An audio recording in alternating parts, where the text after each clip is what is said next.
All right, all right. Good morning, afternoon, evening, wherever you are watching in the world today. We are back for another episode of the show. I am Lindsay Hack, your AI strategist and vision board expert. And I have another fabulous guest with me today that I'm super excited to dive deeper into and learn more about. I am going to just read a beautiful summary, and then I'm probably going to just get Lynn to introduce herself and talk to us in normal terms. But let's go here. So, Lynn Del Mastro Thompson helps empathetic. No, see, I knew I was going to screw that up. Empathic women stop leaking energy and start leading their lives. She's the go to expert for highly sensitive, soul led women who are done with emotional overwhelm, chronic overgiving, and burnt out disguised as being nice.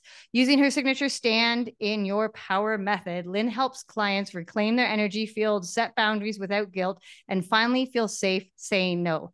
Super important.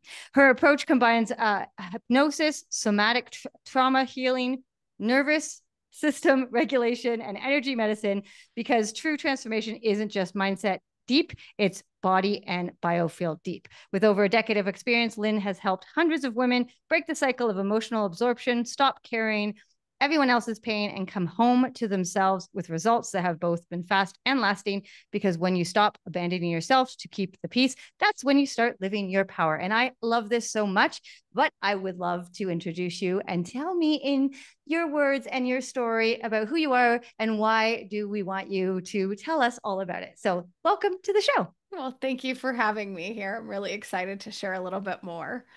Yes. So, I got kind of called to this work through watching one of the most important women in my life not take care of herself.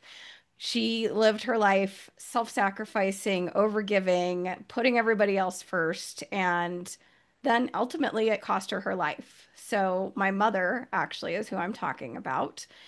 And last year, she passed of, what would be labeled by the medical system kidney failure. From my perspective, it was decades and decades of self-neglect that ultimately led to that happening in her body. And so I just got really like fired up to help other women. Like I struggled with boundaries. Most of my life, I struggled with saying no. It's been a decade-long journey for me in those areas, and just witnessing somebody else do that, like really just lit the fire under me. And like this is the time that women need to stop doing this. We need to start prioritizing ourselves so that we can thrive in all areas of our life. It is so, so important. And I think, too, like you say, with women especially, we tend to put ourselves on the bottom of the priority list, right? Whether it's kids or house or spouse or friends or parents or siblings or whatever, it always tends to be, that last person on the priority list. And, I Exactly. always see that meme that says, if I ask you who's the most important or something like that, how long will it take you to say yourself? And, that gives me goosebumps just thinking about it, because it is such a big thing. And we'll talk about this a little bit, but it's such a in a woman's nature. And I don't think that that's how I'm trying. I have two teenage daughters, and I don't think that's how I'm teaching them to live, because I don't believe that to be true. But let's come back to this, because I love so much of what you do. Let me ask you this. So let's say somebody's watching this and they feel and we use the term burned out because a lot of people understand that term, but it doesn't actually show necessarily the same in everybody. So, Right. what are some of the things that your clients, these women who are talking or listening to what you have to say, what are they showing? Like, what are their symptoms? What are they kind of talking to themselves, saying to themselves, to then really put that into that box of I'm feeling burnt out, I don't have boundaries up? What does that look like to them? Yeah, so I think some of that shows up in our bodies. Like we're constantly tired. You wake up in the morning and you feel like, did I even sleep last night? Like I could go right back to bed. You're having all sorts of health issues oftentimes because your body is just out of balance. So maybe your hormones are all out of whack, your digestion isn't right. I've worked over the years with a lot of people with chronic health conditions like autoimmune. Like all of those things I think stem from the burnout.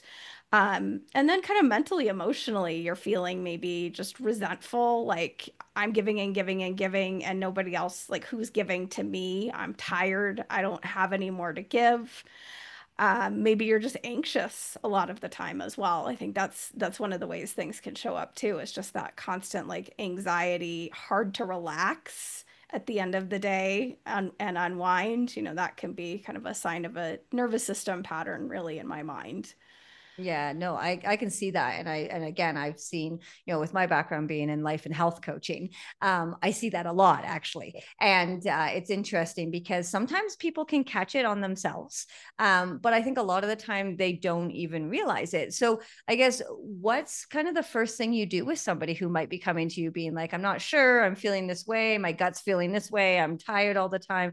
What's kind of the way that you kind of start that conversation with somebody? Yeah, so a lot of my work, kind of the foundation is looking at what's happening in your nervous system because so many of us are living in, some sort of a stress pattern, whether that's kind of more of a fight or flight pattern. Some people are more stuck in like a freeze, like it's just hard to like get anything done because you feel literally just stuck and frozen all the time. So that's usually often where I start is like, tell me a little bit about what you feel in your day. Are you kind of like always anxious and kind of you're tired, but you're wired at the same time? Or are you just like frozen, shut down, not really in your body, spacey? And that's kind of the first piece of what I often do with people is just getting the nervous system to a sense of safety because we don't heal anything when we're running around thinking, there's a tiger hiding over there in the bushes and that tiger's going to jump out at me and eat me. Yeah, no, I totally get that. And I think the big thing with any type of nervous system, deregulation or, that type of thing, it becomes so much a part of our life, right? Often hear people talk about like, oh, I'm so busy or this is so happening. And it almost is like we wear it like a badge of honor, like how are things Yes. going? Like I remember when I used to drop my girls off when they were younger at the school and you'd sit around and you talk to the parents and usually it was the mothers and they'd be like, oh my gosh, I'm so busy. Oh my gosh, I'm so busy. And I kept thinking to myself, like, I don't know if it's a good thing. Like, why are we promoting that being like, oh, I'm so busy, I'm so busy, I'm so busy? But it's also part of almost our culture as women, as going and doing as much as we can. And so, how do you Right. work with that when it comes to people who are thinking that it seems so normal and it seems so much part of our world, but yet on the other hand, we're saying it's actually not, and we want to be fixing that.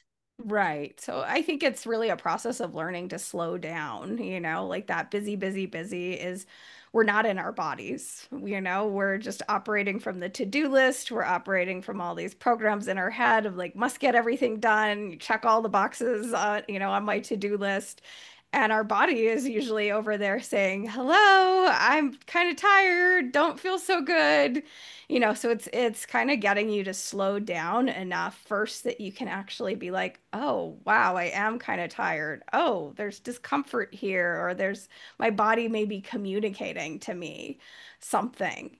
And once we slow down, it's like, oh, okay, we get out of our heads, we get out of the doing, we get back into the body, and then that's where the ahas and the light bulbs start to kind of come from of like, I've been living my life in a way that really doesn't feel very good to me.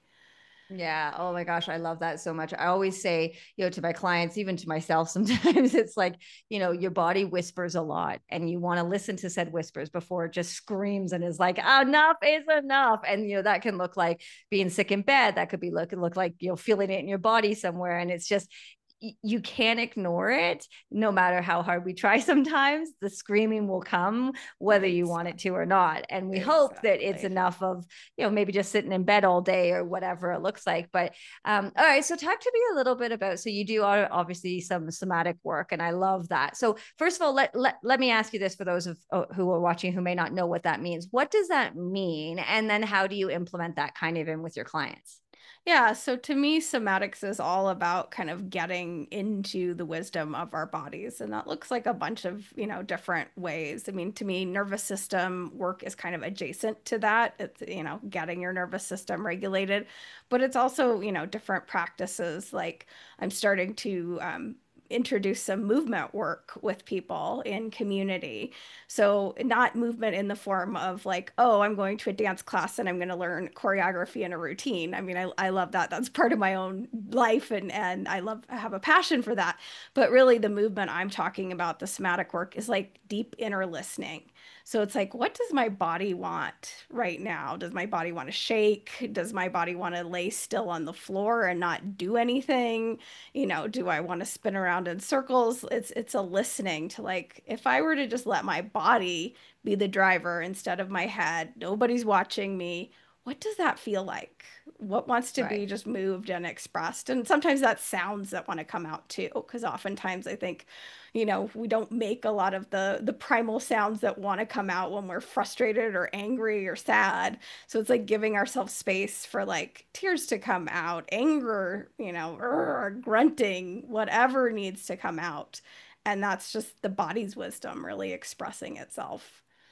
Yeah, that's amazing. That's amazing. And it's funny, when I was first introduced to shaking, body tremors, there's a few different names to it or whatever. I always comes back to the Taylor Swift song about like shake it off. And I'm like, oh yeah, she was right. Like shake it, shake it, shake it. And Shake it. there, I remember doing it once, and my younger daughter at the time, I don't know how old she was. She's like, what are you doing? And I'm like, I'm shaking it off. I'm shaking it off. But you can't, unless somebody's actually experienced what it feels like, you have no idea how incredible it is, right? And I often say to people, you Exactly. see animals out in the wild and they do all their thing, or even like we have 3 dogs and they'll have like a big scuffle, and then when they're done, they'll just be like, okay, we're good, we're good, we're good. And it's like Yep. the entire thing, and it's so incredible to watch. Yet sometimes we don't think to implement that into our own world, right? So Right. it's just Because then we interesting. think, well, what are people going to think? It looks silly. It looks ridiculous. Like, what are you doing? And Yeah. it's part of our animal nature.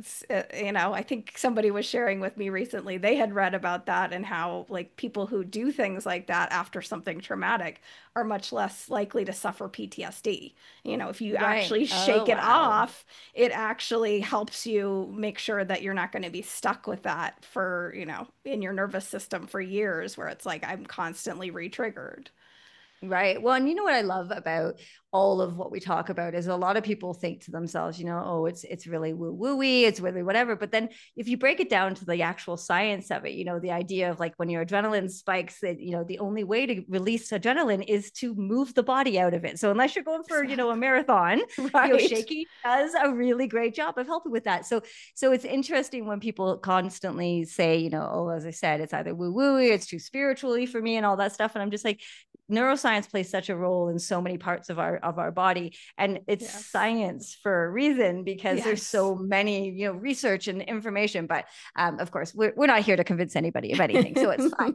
But talk to me a little bit. So you mentioned a lot about boundaries and saying no, and I think this is probably, and again, I'd love to know, and maybe you know this, but I'd love to know kind of how it comes from, if it's just watching our parents or our mother specifically not being able to do it. But women specifically really struggle with boundaries, right? We Yes. feel guilty. I always say, like, I have the mom guilt when I'm doing my work, I have the work guilt when I'm doing my momming. Like, it's just, we constantly are feeling that. So first of all, one, if you know where it came from, let's talk about that. But two, how do you go about even starting that? Because I know women tend to just be like, I just can't. My kids need me. My husband needs me. My job needs me. Like, how could I possibly? Right. And I mean, obviously, I'm Right. being a little sarcastic here, but that's kind of how we feel, right, when it comes to it. So tell me a little bit about that. Yeah, so kind of to answer the first question, I think it comes from conditioning. I mean, it's what we watch the women around us do, mom, grandma, like aunts, other important women in our lives. So I think it's been handed down for lots and lots of generations is probably the short answer, right? We've been conditioned into it. And I think there's just, yeah, certain societal norms of like women are the caregivers, they're the caretakers, and somehow that's come to mean I think we can do that in a different way. That doesn't Right. mean we have to sacrifice ourselves. We can still take care of other people and take care of ourselves. Yeah, it's not a one or the other. It's kind of an and, right? So you can still be a caregiver and you can still be an amazing mother. You can still do those things, but you also can, right, set your boundaries and make sure that you're putting yourself first in certain aspects. And so, yeah, you're right. I think we need to just kind of change the narrative on that, because that's such a big part of it too. Exactly. Yeah. We just need to, start making it normal, basically, that, Right. hey, like one of the things I was working with some of the ladies in my group program on, it was kind of a belief of like, when I take care of myself, I thrive, and therefore everybody else can thrive too. So it's like Oh, I love that. it's not selfish. It's actually like the best thing that you can do for yourself first and foremost. I always like to say that has to be, we have to believe that too. It's not, I'm just doing this because it's good for everybody else. It's good for me, and therefore it's also good for other people. Yeah, no, one of my favorite quotes of all time is you can't pour from an empty cup, which is so true. And anybody who's ever tried and tried and tried and then completely emptied the cup knows what I'm talking about here. I'm looking at almost everybody. But you know that to be true, right? And I always say, I did a lot of training for Ironmans and marathons and stuff when my daughters were young. And people used to say to me, don't you ever feel guilty? Like, don't you think you're taking time away from them? And I'm like, I am a better mother, spouse, sister, friend, whatever, when I am training, right? Exactly. I actually am better. I always say, like, I work out for my mental health as well as my physical health, because otherwise I'd probably throat punch a lot more people than I currently do. So it is such an important part, but you are so valuable to everybody around you when you're in a better place. So, when it comes to setting those boundaries, when you have, so you were talking about your group program. So you have women who are saying, oh, it's so hard to set boundaries to my mother-in-law, or it's so hard to set boundaries for myself, even like, we always say like the boundaries for other people, but that boundary even for ourselves to say, no, I'm going to close my laptop at 5 o'clock, or no, I'm not going to be on my phone when I'm with my kids. Like, it's not just external boundaries, it's internal boundaries that are a big part about it too. So how do you start that? Yeah, so again, kind of a lot of the foundation for me is around coming into safety. So many of us, to go back to that conditioning, that wiring piece, it's like we were wired to think, if I say no, if I set a boundary, if I do, whatever I'm trying to do here to take care of myself, that means I'm a bad person. That means I'm going to lose love. That means ultimately I'm going to be kicked out of the tribe, if we look at it kind of, from that perspective.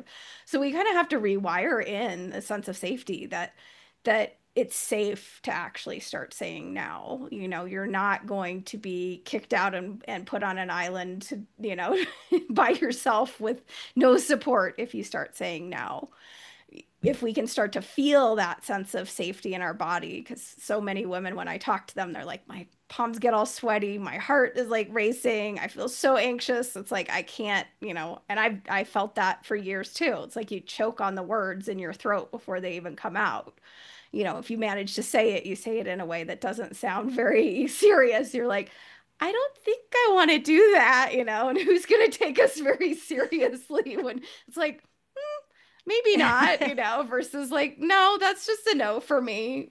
I'm not going to be able to do that. And, if you're neutral with it, or just, from a steady, calm place in yourself first, feeling that safety, then other people read that as like, oh, okay, like she actually means this. I'm going to respect it. I'm going to take it seriously. And it changes. It's like as we change, other people, how they respond to us changes too. Definitely. I love that so much. It's so funny. So I have two older sisters. I'm the youngest in my family. And black sheep is definitely not the right term, because I'm not a black sheep at all. But like, I live in Mexico, we've lived in Australia. I've moved all over. Like, I've done a lot of different things with my world. And, I've worked really hard on boundaries and things like that. I'm not perfect, but my sisters always say, what would Lindsay do? And that's like their kind of narrative in their head, because it's like the boundary that's put in place, what would Lindsay do? Or what should I say? And I always say, like, no is a complete sentence. You don't need to explain yourself. You don't need to say anything about why. And we tend to over explain and over tell. And I'm just like, no, that doesn't fit with me today, or no, I'm not interested in that. And it's just like, just no. But that takes a lot of time. And I say not perfect, because there are still times where I was like, damn it, why did I say yes to that? And then you have to go back and learn and read and then figure it out. But I think, that's that, tell me a little bit about your program, because I'm assuming that a lot of what I'm saying is what you kind of reiterate with the people in your program and kind of practice. And like, a lot of people think that it just happens, and it's like, no, we practice, we still make mistakes. We practice. Shit that happened that time. We practice. So is that kind of what you do within your group program? That's part of what we do. I mean, part of it is, getting your nervous system regulated, like giving you practices. I do, because I'm an energy worker as well, we do a lot of like clearing, so that you can actually feel safe in your field as well. So I visualize that as kind of like being in your bubble, your little safety bubble, and you're not absorbing, because most of the people again that I work with are sensitive, they're empathic, so they're also like saying no, and then they're freaking out like, what's the energetic pushback I'm going to get from that person? Are they going to be angry, disappointed, sad? And we're like bracing for that. So the more we can like feel our own bodies and not Yeah. like feel into, okay. Or if we sense they're upset, it's like, well, that's their deal. It's not mine. I don't have to fix it.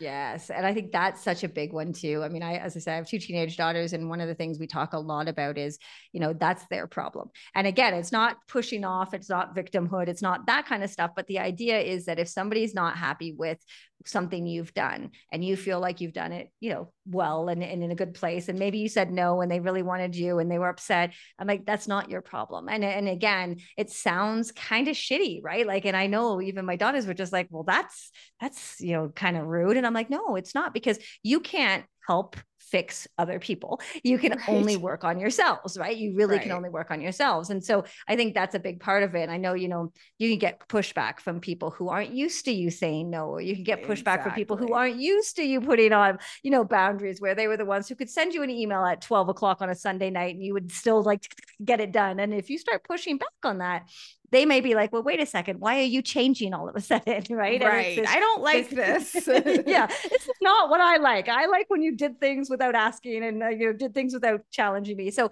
there is a lot of pieces to that for sure. All right. Well, tell me, I mean, obviously you and I probably could talk about this for hours, but tell me a little bit about your group program, how people can find you, if you have one-on-one stuff, like what is it that if they wanted to come into your world, what would they do and where would they go?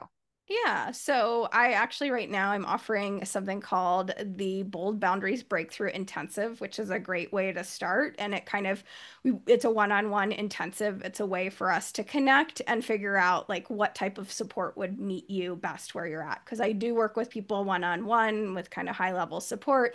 I also have my group program, the Embodied No, and the Bold Boundaries Breakthrough is just like a great way. You're going to walk away because you'll actually get a custom hypnosis. We're going to do some belief deep diving and even a little energetic work to kind of set you up for success moving forward. So even if you're like, I don't know if this is for me, you're still going to get something from it.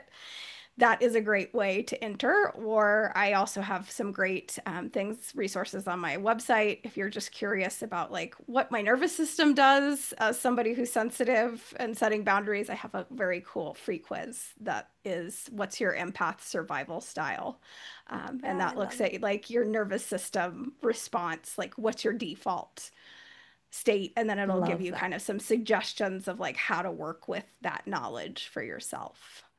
Oh, that's amazing. That's amazing. Well, in the show notes too, if you guys are looking for these resources or looking to find the website to find that, I will definitely get those up there so that you can take a look at it. Because again, if you like what Lynn's been talking about, which, it's so valuable. And if you've been sitting here being like, I'm not sure how I'm feeling, but I'm feeling a little tug, that's always a good indicator to take a look and check it out and see what's going on. But definitely, if you want to get into her world, check out those resources and look at her different options, because it's such a value place to be. She is an expert in it. She has a lot of knowledge to give, both from personal and professional experiences, which is always really, really great to be able to kind of go on personal experiences too. So thank you, Lynn, so much for being here. That was amazing, amazing, amazing. Is there anything you kind of would like to leave as a last hurrah for everybody watching? Yeah, I'll just share kind of a little nugget that's been kind of tugging at me lately, which is boundaries aren't walls. They're actually portals back home to ourselves. Oh, goosebumps. Powerful, powerful, powerful stuff. Well, thank you so much for joining us, guys. Have yourself another fantastic week. And we are back again next week for another episode of the show. Have yourself a fantastic one, and we'll speak to you soon. Take care. Bye. Bye.